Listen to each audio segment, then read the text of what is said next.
Historic motor racing is one of the fastest growing forms of motorsport in New Zealand. At the top of the list is the hugely popular Formula 5000s. Each year, drivers from New Zealand, Australia, England and Canada contest the MSC Tasman Revival Series organised by the Historic Racing Club, with a large field of the spectacular Formula 5000s at Pukekohe this weekend. This is 2009, but the glory days were in the 1970s.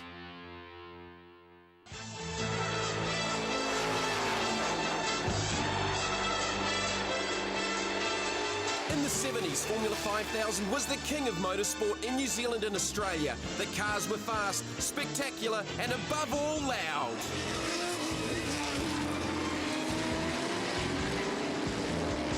Formula 5000 cars were as fast as Formula 1 cars of the day, but they were more affordable, so racing drivers in New Zealand and Australia imported them by the plane load, and one of the most exciting eras in Australasian motorsport was born.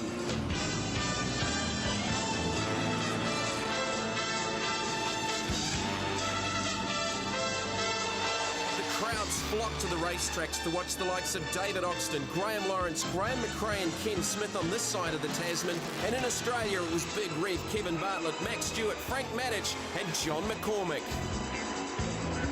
The Tasman series of the 70s came alive with all of the stars from Australasia, mixing it with the likes of Teddy Paulette, Peter Gethin, Sam Posey and the glorious Italian female racing driver Leila Lombardi, fighting it out on famous racetracks like Sandown, Lakeside, Bay Park and Pukekohe, in prestigious races like the New Zealand and Australian Grand Prix. Around the world, drivers like future world champions Jody Scheckter and Mario Andretti also raced wheel-to-wheel in Formula 5000. The 70s was the decade of disco and flared trousers. It was the decade of the Vietnam War, but it was also the decade of Formula 5000, and the soundtrack of that decade is the sound of thunder. Kenny, this certainly looks like the good old days of motorsport with all these cars here. Oh, they're fantastic. This is the best class of car you could ever want to drive in your life, I reckon. Every time you get in a car, it looks like you've got a big smile on the face. Yeah, it brings a buzz, it does really, because I enjoyed them from the early days, and they've just got everything you need. Power, they slide around, they work overtime, they're good cars. The car you're driving here, the number 4, just tell us a little bit of history on this car. Yeah, that's the ex-Teddy Paulette car. It's owned by David Abbott, and he's been kind enough to give me it to drive for the last couple of seasons, and it's a bit heavier than a 332. It's got a fair bit more weight on it, but it handles nice, and it's a good-looking car. And from the series point of view, I guess there is a championship you're currently leading. Yeah, as long as we lead at the end, that's the main thing. Yeah, we are. All right, Ken, well, good luck for today. Thank you very much.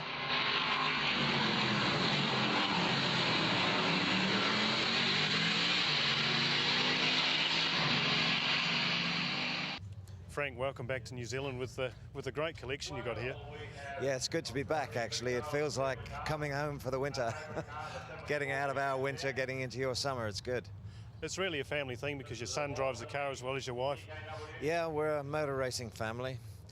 We did try one night not to have a conversation about cars, but it was the most boring evening we had at our house for a long time.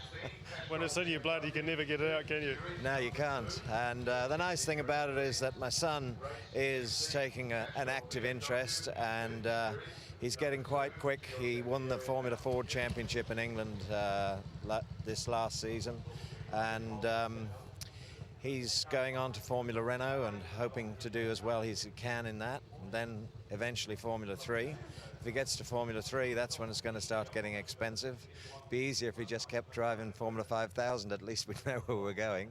But no, we've brought 4 cars down. My friend Mark Dwyer's come down from England. He's a regular competitor in Formula 5000 in England, and he didn't quite know what to expect, but he's absolutely loving it. Well, after the third round of the MSC Tasman Revival Series at the Lady Wigram Trophy at the Powerboat Tools Raceway in Christchurch, where Kenny Smith won his third Lady Wigram title. He leads the points on 235 going into the round here at Pukekohe this weekend. Tony Richards second on 191, going back to Ian Clements, Aaron Burson, Stan Redman and Sefton Gibb, with Stuart Lush and Bruce Leeson making up the top 8.